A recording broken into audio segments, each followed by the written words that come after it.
Sobat Lutheran yang terkasih di dalam Tuhan Yesus Kristus, perkenalkan, nama saya Cici Borupak Pahan, saya mahasiswa dari Sekolah Tinggi Diakonis Bali G, dan saya sekarang sedang menjalani PPL di KNLWF, dan sekarang saya berada di semester 7. Hari ini kita akan membahas tentang pengakuan dosa. Pengakuan dosa, bagaimana cara mengaku dosa yang diajarkan kepada umat Kristen?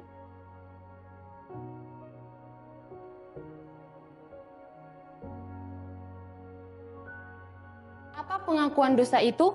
Pengakuan dosa terdiri dari dua bagian. Yang pertama, bahwa kita mengaku dosa-dosa kita, dan yang kedua, bahwa kita menerima absolusi, yaitu pengampunan dari seorang pendeta sama seperti dari Allah sendiri, tanpa ragu-ragu, dan sebaliknya dengan rasa teguh dan percaya bahwa dengan pengakuan tersebut, dosa-dosa kita diampuni di hadirat Allah di sorga.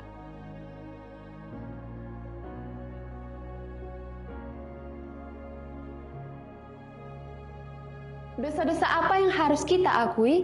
Di hadapan Allah, kita mengaku bersalah atas semua dosa-dosa kita, bahkan dosa-dosa yang tidak kita sadari, sebagaimana yang kita lakukan dalam doa Bapa kami. Tetapi di hadapan pendeta, kita harus mengakui semata-mata dosa-dosa yang kita ketahui dan kita rasakan di dalam hati kita.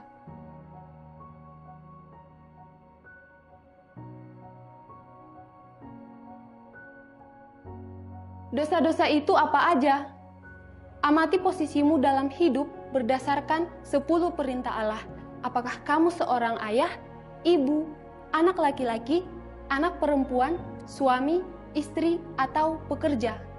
Pernahkah kamu membangkang, tidak setia, atau malas? Pernahkah kamu naik pitam, kasar, atau mudah berselisih? Pernahkah kamu melukai orang lain dengan kata-kata atau perbuatan? Pernahkah kamu mencuri, lalai, menyia-nyiakan sesuatu, atau melakukan sesuatu yang merugikan? Dari pertanyaan-pertanyaan tersebut, tentunya secara reflektif, kita dituntun untuk melihat setiap dosa yang kita perbuat. Lalu, bagaimana kita merespon hal tersebut di hadapan Tuhan?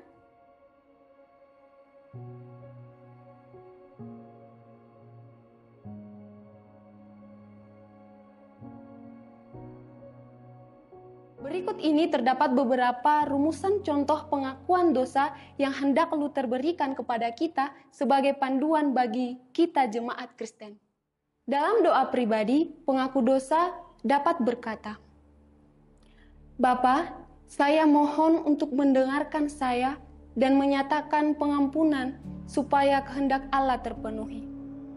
Saya, orang yang berdosa ini, mengaku bersalah di hadapan Allah atas semua dosa-dosa saya.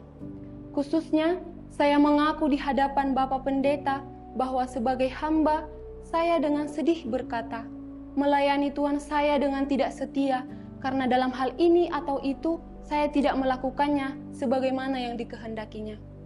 Saya telah membuatnya marah dan mengakibatkan dia mengutuki saya. Saya telah lalai dan membiarkan kerusakan terjadi. Saya pun telah membuat pelanggaran dalam perkataan atau perbuatan. Saya telah bertengkar dengan teman-teman saya. Saya telah menggerutu terhadap ibu di rumah dan meremehkannya. Saya menyesal atas semuanya itu dan memohon rahmat. Saya akan memperbaikinya." Dalam keluarga, seorang bapak atau ibu dapat berkata, "Secara khusus, saya mengaku di hadapan Bapak Pendeta bahwa saya tidak setia menuntun anak-anak saya, pelayan, dan istri kepada kemuliaan Allah. Saya telah mengumpat, saya telah memberi contoh yang buruk melalui perkataan dan perbuatan yang tidak pantas. Saya telah menyakiti sesama saya dan berkata jahat mengenai dia. Saya telah menjual barang terlalu mahal dan rendah mutunya, dan memberikan kurang dari yang dibayarkan." Persilahkan orang yang mengaku dosa tersebut mengakui apa saja yang dilakukan yang bertentangan dengan perintah Allah dan dengan peran kedudukannya sendiri.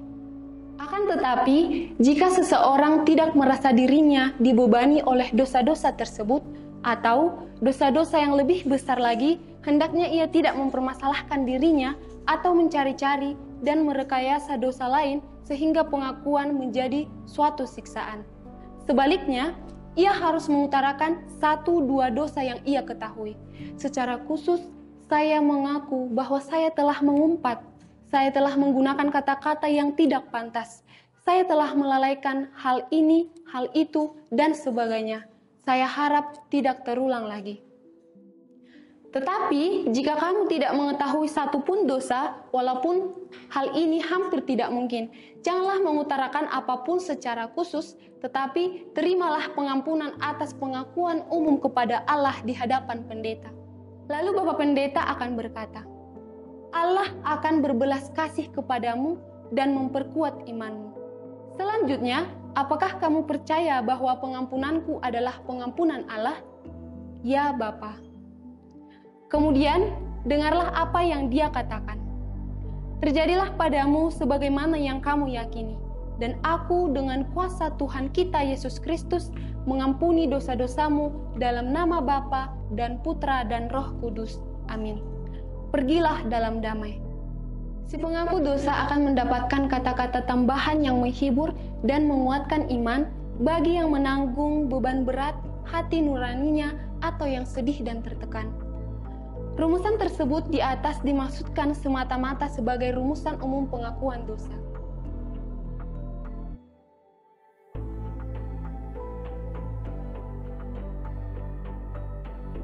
Apa wewenang kunci itu? Wewenang kunci merupakan wewenang khusus yang diberikan Kristus kepada gerejanya di muka bumi ini untuk mengampuni dosa-dosa para pendosa yang bertobat dan untuk tidak memberikan pengampunan bagi orang-orang sesat selama mereka tidak mau bertobat. Di manakah hal ini tertulis? Hal tersebut ditulis oleh Yohanes Penginjil pada bab 20.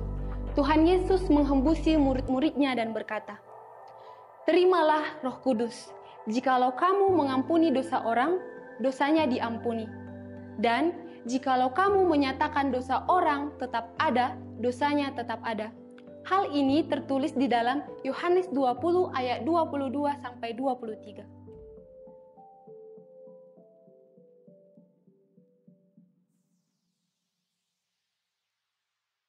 Apa yang kamu yakini berdasarkan perkataan tersebut? Aku percaya bahwa apabila yang disebut para pelayan Kristus melayani kita dengan kuasa ilahinya, secara khusus apabila mereka secara terbuka mengeluarkan pendosa yang tidak mau bertobat dari jemaat Kristen dan mengampuni yang bertobat dari dosa-dosa mereka dan ingin memperbaikinya. Hal tersebut sungguh-sungguh sama benar dan pastinya bahkan di sorga, dan apabila Kristus Tuhan kita sendiri mengampuni kita. Demikianlah penjelasan tentang pengakuan dosa yang diajarkan oleh Martin Luther, dan sampai berjumpa di konten berikutnya. Tuhan Yesus memberkati. Bye-bye.